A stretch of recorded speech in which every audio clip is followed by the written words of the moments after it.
الرجیم بسم اللہ الرحمن الرحیم ان هذه امتکم امتا واحدہ وقال النبی صلی اللہ علیہ وسلم المسلم کجسد واحد صدق اللہ العظیم۔ پھر سیاست چھوڑ کر داخل حصار دی میں ہو، پھر سیاست چھوڑ کر داخل حصار دی میں ہو، ملک و دولت ہے فقط حفظ حرم کا ایک ثمر، ایک ہوں مسلم حرم کی پاسبانی کے لیے، نیل کے ساحل سے لے کر تاب خاک کاشغر۔ صدر محترم ذی وقار مہمان خصوصی اور معزز سامعین کرام، یہ بات روز روشن کی طرح آیا ہے کہ عالم اسلام کسی ایک خطہ میں محدود نہیں، بلکہ اس کے پرستار ہر بر اعظم میں زندگی بسر کرتے نظر آتے ہیں۔ بالخصوص بر اعظم ایشیا اور افریقہ میں مسلمانوں کی تعداد کروڑوں میں ہے، اور کم و بیش 55 ملکوں پر مسلمانوں کی آزاد اور خود مختار حکومتیں ہیں، جن میں توحید و رسالت کے پرستاروں کی تعداد 1.5 ارب نفوس سے بھی زائد ہے۔ گویا اس کرۂ ارض کا ہر چھٹا آدمی دین اسلام کا پیروکار ہے، مگر مقام صد افسوس یہ ہے کہ امت مسلمہ میں فکر و نظر کی وحدت کا فقدان ہے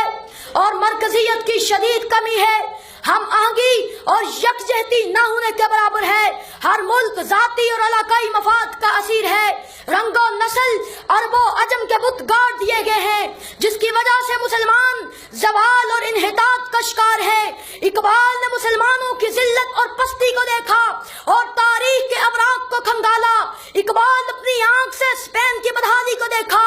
قرطبہ کو دیکھا، قرطبہ کی جامع مسجد کا گھوڑوں کا استبل بنا ہوا دیکھا، غرناطہ کو دیکھا تو تڑپ کر کہا غرناطہ بھی دیکھا میری آنکھ نے لیکن، غرناطہ بھی دیکھا میری آنکھ نے لیکن، تسکین مسافر نہ سفر میں نہ حضر میں، دیکھا بھی دکھایا بھی سنایا بھی سنا بھی، دیکھا بھی دکھایا بھی سنایا بھی سنا بھی، ہے دل کی تسلی نہ نظر میں نہ خبر میں۔ جناب صاحب،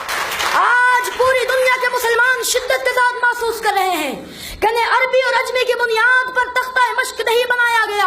ان کے خلاف لسانی اور علاقائی بنیادوں پر جنگ نہیں کی جا رہی، بلکہ یہ ساری فوج کشیاں، یہ بحری بیڑے، یہ ڈیزی کٹر، یہ فاسفورس بموں کی برسات، یہ گوانتانامو بے اور ابو غریب جیل کی سزائیں صرف اور صرف اس لیے ہے کہ ہم مسلمان ہیں اور لا الہ الا اللہ پڑھنے والے ہیں۔ مسلمانوں کو غلام بنانے کے لیے یہ سب کچھ کیا جا رہا ہے، لیکن مسلمان مزاحمت کرتے ہوئے کہتے ہیں ہری ہے شاخ تمنا ابھی جلی تو نہیں، دبی ہے آگے جگر مگر بجھی تو نہیں، جفا کی تیغ سے گردن وفا شارہ کی کٹی ہے برسر میدان مگر جھکی تو نہیں۔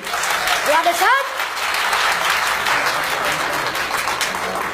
تاریخ ہمیں یہ بتاتی ہے کہ جب بھی مسلمان متحد ہوئے تو انہوں نے اپنے سے کئی گنا بڑے دشمن کو شکست فاش دی ہے۔ غزوہ بدر میں 313 نے 1000 کو شکست دی، غزوہ خندق میں 3000 نے 10,000 کو شکست دی، غزوہ موتا میں 30,000 نے 1.5 لاکھ کو شکست دی۔ ہر دور میں مسلم امت کے اتحاد نے فتح کا پرچم گاڑا ہے۔ وہ دور حضرت عمر کا ہو یا وہ دور محمد بن قاسم کا ہو یا وہ دور صلاح الدین ایوبی کا ہو یا وہ دور طارق بن زیاد کا ہو، جن کے بارے میں اقبال تڑپ کر گرج کر کہتے ہیں جلا ڈالی تھی تم نے کشتیاں اندلس کے ساحل پر، مسلمان پھر تیری تاریخ دوران کا وقت آیا، چلے تھے 313 جہاں سے تم مسلمان ہو، انہی ماضی کی راہوں پر پلٹ جانے کا وقت آیا۔ جناب صاحب، فطرت کے تمام مظاہر ہمیں اتحاد اور اتفاق کا درس دیتے ہیں۔ اگر ہم ستاروں کو دیکھیں تو ستاروں کی وحدت شب کے اندھیرے چاک کر کے رکھ دیتے ہیں، سنگریزوں کی وحدت سے کوثر جام لیتے ہیں، قطرے سے دریا، ذرہ سے صحرا، کرن سے سورج کی تابش حاصل کرنے کی قوت بنا جاتی ہے، اور پاؤں کی ٹھوکر سے یہ بات ثابت کی جا سکتی ہے یہ عظمت باطل دھوکہ ہے، یہ صدمت کافر کچھ بھی نہیں، مٹی کے کھلونے ہیں سارے، یہ کفر کا لشکر کچھ بھی نہیں، اللہ سے ڈرنے والوں کو طاقت سے ڈرانا مشکل ہے، جب خوف خدا ہو دل میں اگر پھر کسرا و کیسر کچھ بھی نہیں، وما علینا الا البلاغ۔